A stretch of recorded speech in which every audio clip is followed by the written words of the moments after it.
Dave, is there anything you've seen in training camp, good, bad, whatever, that's adjusted your expectations for this team or this season? You know, the biggest thing is just the way that the leadership in the team has changed.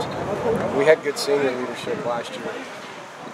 The thing I'm seeing now is freshmen, sophomore, juniors, guys emerging in each class that are really doing a good job. And that excites me.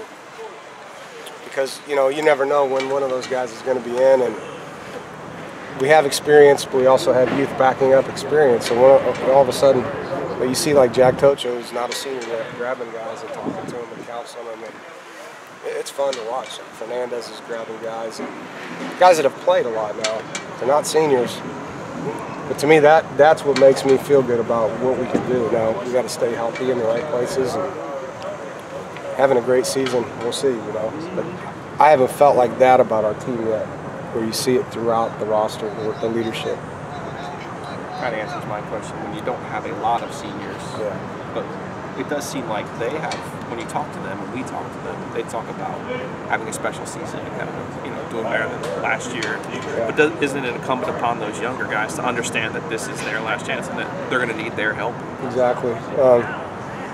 Funny, you know, when we started the semester, we talked about raising the bar, and then Jacoby got up at the end of it, and he said, look, a lot of you guys are young, but the young guys that have played, you're not young, so you can't say that. And we made it real clear to them that as a senior, the guys that have played, we're treating you like you are not young. You need to own up to that. Because the guys like Naheem and that were red shirts and true freshmen, this is going to be their first game in 8 days. They're going to be nervous, you know. The rest of the roster's not.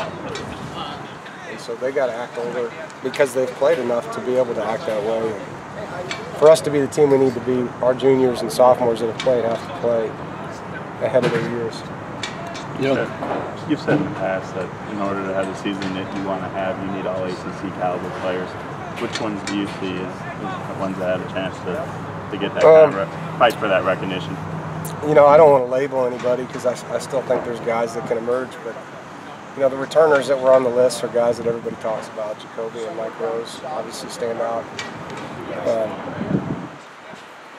It's hard to say. I mean, I think Jalen Samuels, I don't know where they put him on the list, but he's a really good football player, man.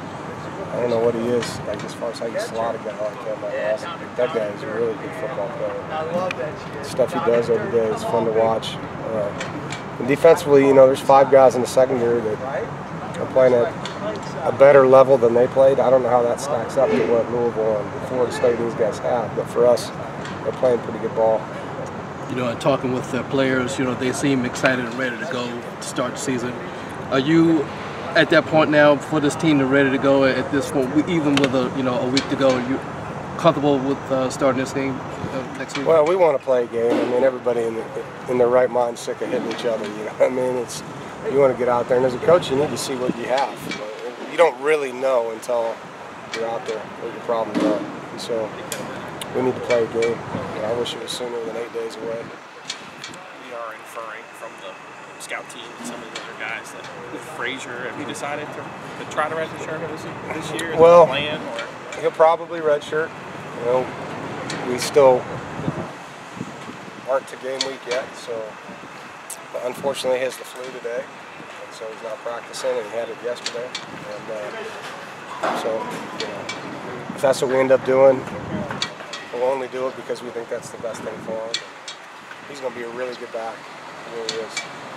But it's hard when you're sick and you're in the middle of getting ready to play a game and you're not here, you know. So we're excited about his future.